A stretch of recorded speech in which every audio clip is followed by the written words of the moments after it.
Hola, soy Jorge Alberto Gudiño Hernández, mi nueva novela es Historia de las Cosas Perdidas, bienvenidos al blog del autor.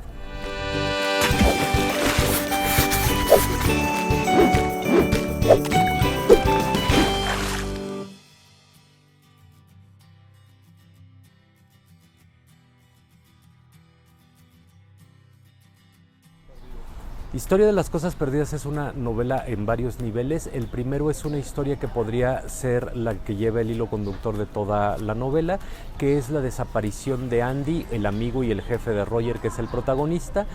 La desaparición empieza por un accidente y conforme Roger intenta averiguar qué es lo que le pasó, va descubriendo un lado muy oscuro en la historia de Andy que poco a poco lo va convirtiendo de alguna manera o lo va transformando al propio Roger en un personaje que también se va volviendo oscuro.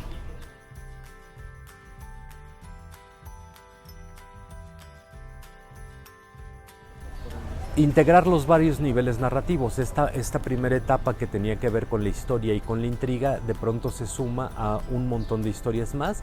Hay historias en torno a la basura, hay historias en torno a las muertes ridículas, hay una historia de amor evidentemente y hay varias historias de desamor.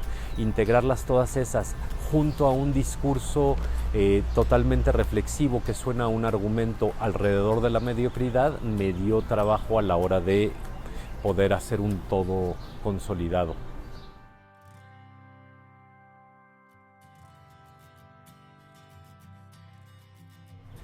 Tienen un montón de peso. Lo que pasa es que uno de los planteamientos discursivos de la novela tiene que ver con cómo las cosas que tenemos a veces no tienen el valor suficiente, pero pese a ello las atesoramos, y cómo hay cosas que no nos damos cuenta que vamos perdiendo a lo largo de la vida y que sirven tanto para definir quiénes somos como las cosas que sí conservamos, ¿no? Entonces uno de los postulados del libro es que nuestra vida se puede definir a partir de todo lo que tenemos, pero también a partir de todo lo que hemos perdido y cómo eso nos va modificando como personas.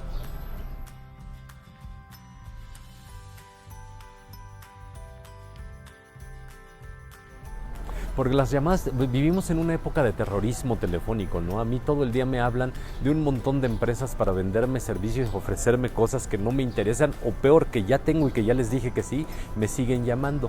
Pero dentro de todo ese terrorismo telefónico, que es un terrorismo que harta y que cansa, también existe el otro, ¿no? Esa llamada de madrugada que sabemos que es grave, sea lo que sea, porque nunca debemos recibir una llamada telefónica a esas horas, y esa llamada telefónica me sirve como un detonador ideal para la novela, porque no solo pone a Roger, el protagonista, en una situación imposible, que es tomar una decisión que no le corresponde en una situación de extrema crisis, sino que además da pie a que se empiece a contar su historia de manera tangencial, porque en realidad todo hace parecer, sobre todo al principio, que su historia no es importante, pero poco a poco vamos viendo cómo el personaje cae en esta suerte de abismo del cual habrá que ver si sale.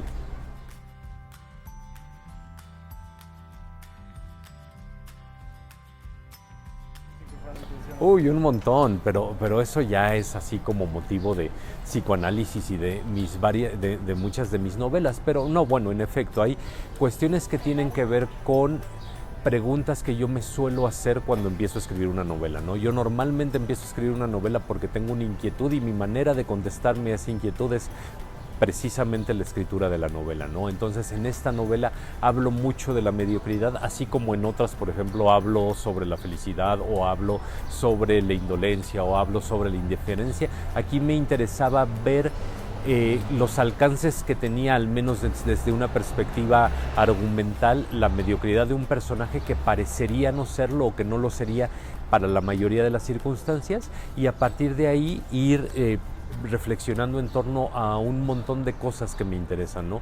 En mis novelas, si bien es cierto que la trama existe y que se está contando una historia que se desarrolla y se resuelve, me interesa mucho reflexionar en torno a varios temas.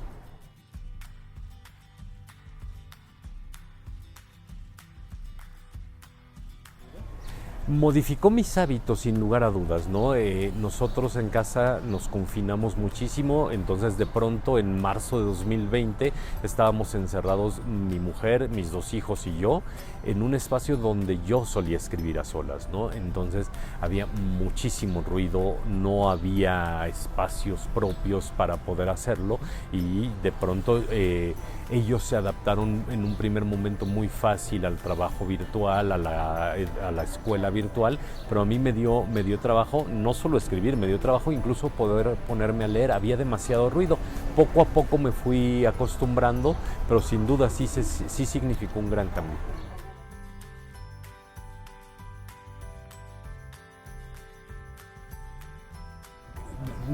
Que se pusieran, que existiera la posibilidad de descubrir cosas de ellos mismos. Me parece que además es la intención de toda la literatura, ¿no? Uno lee evidentemente para entretenerse y para encontrar historias y para descubrir personajes y mundos nuevos y un montón de cosas.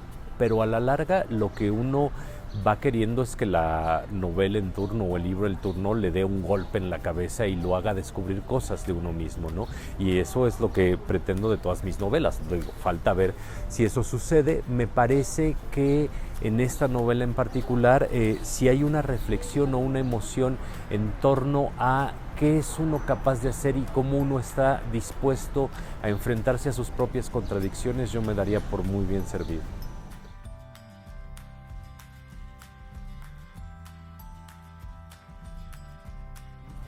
Más o menos como un año, que es más o menos lo que me lleva a la escritura de cualquier libro. Yo escribo los libros a mano, entonces es un primer proceso de escritura a mano, luego viene el proceso de transcripción que ya implica ciertas correcciones y ya luego vienen las revisiones, ¿no? Y cuando uno ya cree que lo acabó y lo manda a la editorial, pues luego todavía hay que trabajar con lo que nos dicen los editores y que normalmente encuentran cosas que uno no encuentra, ¿no? Pero más o menos un año.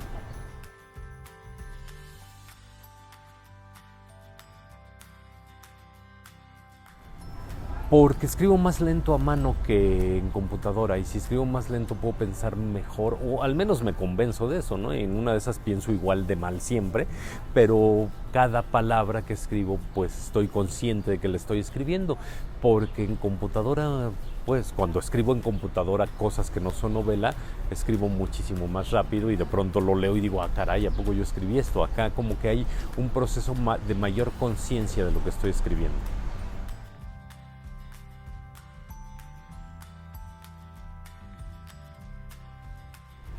Bueno, nosotros tuvimos la oportunidad de estar 15 meses confinados, muy confinados, entonces en realidad tampoco es que pasara nada entretenido en casa, ¿no? Éramos 4 personas un poco desesperadas a veces por salir o por hacer cosas y no nos sucedían mayores cosas, ¿no? Entonces así como algo curioso o algo divertido es que en mis novelas anteriores yo me hacía huecos entre algunas actividades y otras para encontrar mi espacio y ahora podía yo estar muy contento o muy concentrado escribiendo alguna parte de la novela y de pronto llegaba un oye papá que ya rompía todo el encanto, ¿no? Entonces fue así como lo más que sucedió.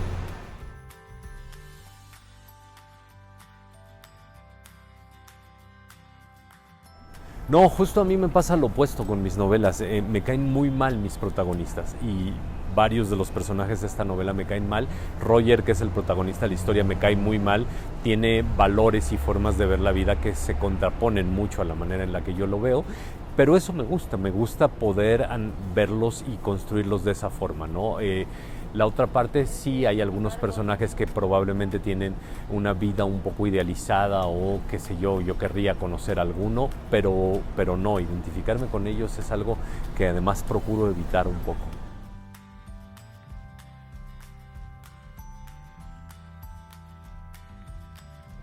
Estoy leyendo un montón de cosas, en mi librero se apilan y luego hay una mesita de transición y cosas así.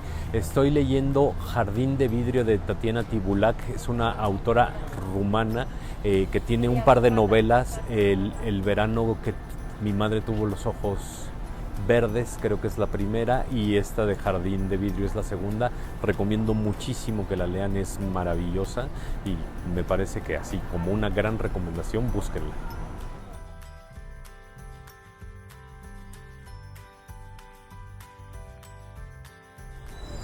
Pues que se pongan a leer todos los libros que recomendamos los autores de aquí, eso nos va a poner muy contentos a todos y además es la posibilidad de seguir apareciéndonos para recomendar libros y platicar en torno a ellos.